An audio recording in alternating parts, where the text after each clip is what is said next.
Over the past few years, natural church development has established roots in more than 40,000 churches. 70 countries have decided to launch their own national branches. The results are encouraging.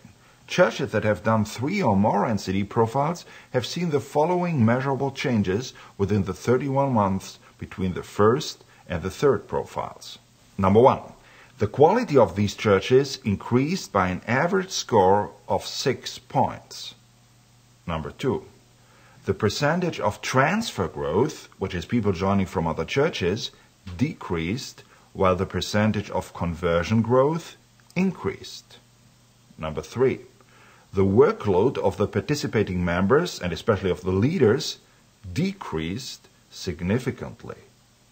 And finally, the overall growth rate increased by 51% on average. In practical terms, that means if a church had been growing at a rate of 10 people per year before beginning the process, 31 months into the process, that number had grown to 15 people per year. If there had been 200 people per year joining the church previously, now there were 302. In the diagram, the upper part of the right bar symbolizes the additional growth experienced due to the NCD process. I'm Christian Schwarz of NCD International, an organization whose exclusive purpose is to initiate, to facilitate, and to energize these processes. Please notice that the numbers that you have just seen don't represent some selected highlights, the hallelujah stories, so to speak. No, these are the averages of all churches that have launched an NCD process, including the struggles, including the failures. In other words, these are the results that any church can realistically expect. 31 months from now, your church could be characterized by these 4 features as well. Much more interesting than all of these figures is studying how they came about. The quantitative growth was a natural side effect of these churches' attempts to grow in quality. This growth in quality has released an almost magnetic attraction, enabling them to experience what Paul teaches us in 1 Corinthians 3:6. We plant, we water, but God gives the increase. Natural church development is a principle-oriented approach.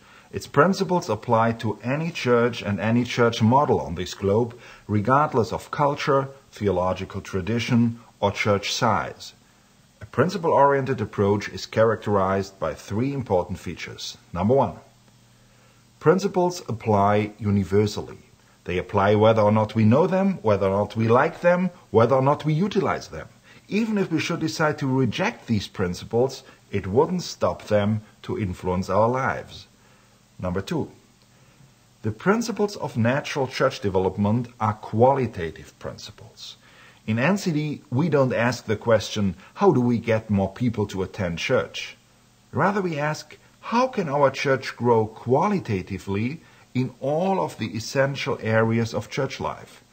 In NCD, quality is the root, quantity the fruit. Number 3. Investing in the quality of a church means investing in the development of people. After all, what is the church? The church is people. What determines the health of a church? The health of the heads, hands, and hearts of those people. How can we enhance the health of a church? By enhancing the health of our heads, hands, and hearts. The results? Growing churches that fulfill their God-given purpose, that develop their own individuality, that influence and transform society. I would like to see you as a part of that movement.